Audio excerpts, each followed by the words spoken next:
Mom, you want to come in here and tell everybody your story about how you had one cooler and you stood up and you felt dizzy? Ha ha ha! Hey guys, welcome back to Grass Life. My name is Yas and I'm going to be your Grass Life guru. So today we are going to be talking about something that's super fun and I'm sure everyone has a little bit of experience with, and that is alcohol. Woo! Yahoo! Super fun! Before we get started with anything, let's take a look at what the molecule looks like. I have a picture of it here somewhere, just a moment. Alright, here we go. So this is what it looks like. This is ethanol, which you will find in all of your alcoholic beverages, including wine, beer, spirits, and I don't mean ghosts, Casper the Friendly Ghost. Jill, can I get a beer on set, please? Back to what we were talking about. So water. We're not talking about water, we're talking about alcohol here. Back to what we were talking about. Alcohol is a very small polar molecule, which means that it is hydrophilic. Hydrophilic meaning that it likes water. So in your body, when you drink alcohol and it is absorbed into your body, it actually enters your red blood cells, and water follows these little alcohol molecules because osmosis, and the red blood cells will pop. So if you are a chronic drinker, you will also notice that you have very low blood iron levels because of your lack of red blood cells. So I want to discuss something that affects me personally, and maybe a couple of you others out there who eat just grass for breakfast, lunch, and dinner. Ever since going vegan, alcohol has affected me way better, I guess you could say, but a lot stronger. So you only need 1 or 2 drinks to feel the exact same way as a meat eater would feel if they had like 5 or 6 drinks. Before we get to my theories about why I think that vegans are more readily affected by alcohol, I want to set the stage for what's going on when you drink alcohol. Shut up, Mom! So when you drink alcohol, your body gets rid of it because it is a toxin and it is damaging to all of the structures in your beautiful, lovely human body. How does it get rid of the alcohol? There are 3 ways. Number 1, you get rid of it through your breath, and this is the basis behind those breathalyzer tests that cops make you blow into if they have any suspicions that you've been drinking and driving. The second way is your body actually urinates it out through your pee. There's only 3 ways. The third way is that your liver gets rid of everything, and there are liver cells in your liver, and they have smooth ER and peroxisomes, I think that's how you pronounce it, not 100% sure, that have an enzyme called alcohol dehydrogenase, which breaks down the alcohol. Your liver actually does most of this detoxification. Thank you, liver, high five!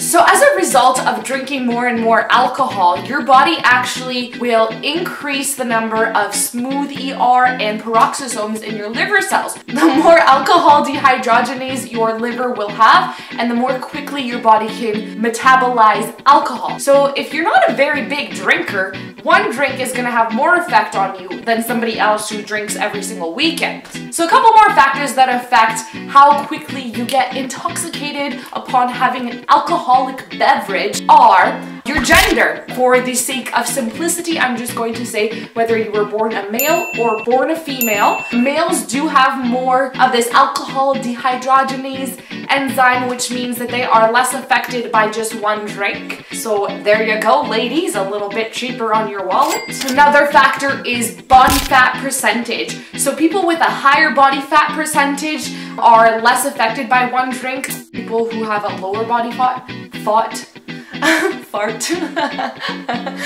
And I don't really know the reason behind it. I tried to look, but it just doesn't make any sense.